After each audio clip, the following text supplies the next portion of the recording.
the beginning of the tunnel, and suddenly they disappeared. And suddenly we come, on the one hand we come in, we encounter the street that we're standing on. This is the original street that you're standing on. It's the original street that ran along the Temple Mount wall. Okay, it's the street that ran along the wall. So you can call it the Wall Street, right? Or the Holy Wall. So it's the Holy Wall Street, as opposed to the Wall Street in New York. Okay?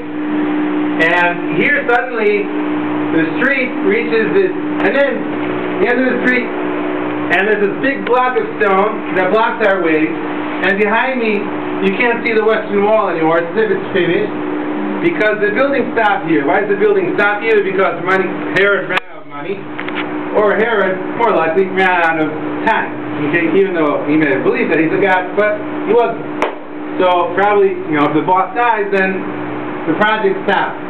So we're standing on the original stone, and around us, I'm standing on a stone, or you're sitting over there on a stone, or right behind you here, there's a stone that has been ready to paint, a new paving stone that has been ready to replace. Because these stones are really old. These are pockmarked. These have been used. I mean, all these camels and donkeys and that have walked through here, and little kids playing with little hammers, and so it's pockmarked. So it's been ready to have new stones. Right? It's really smooth. When you walk over here, you can see it, or you can feel it over here.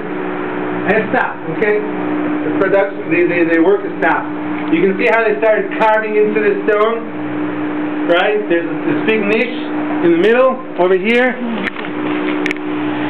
It's not really good that the counselor walks around, but I always forget that. So you can see this big niche over here, right? The carvers start carving it, and then take the stone away, use it for something else. And eventually what they did was they would carve the bedrock, because here we're looking at bedrock. I mean, this is the original mountain.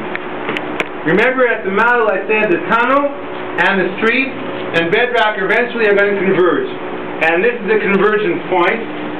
So we're at the street, the tunnel, and this is bedrock. When the builders going north reached bedrock that was so high up, on a high level, high altitude, they started carving it to make it look as if it's the stone, it's Herodian stone. But here they have it, okay? Now, you see over there and over here, there are two pillars, right? You see those two pillars? Now you have to imagine to yourself that those pillars are holding roofs, and the entire area is open. And you have to look up, and you wouldn't see the wood. You would see the sky. We're out in the open. This is the beginning of a huge market that was also built by Herod.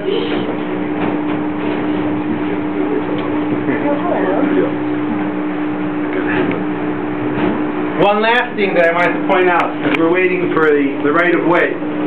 This is a little hard to point out. Okay. You see that behind me, besides the light that kind of blinds me. See, everyone see this niche in this stone, okay? And you see the niche along the way. There's a hole in, see this canal, and you're looking at if you look at the wall, you can see also there's a meter wide, a yard wide, a gap that's been filled in with stones, okay? The Herodian builders, when they reach this area, they encounter an ancient aqueduct. How ancient, we don't know. Maybe 100 years before the Common Era, maybe 200, maybe 500. We don't know. There's an aqueduct. And they broke the aqueduct in order to start building, to continue building the road and to continue building the wall. If you break an aqueduct, what happens? It's like breaking a pipe. What happens? Water flows. So what do? We have to build a pool, a deep enough pool that will hold the water so it doesn't flow onto the street. We're going to now walk through the ancient aqueduct until we reach that ancient pool. Okay?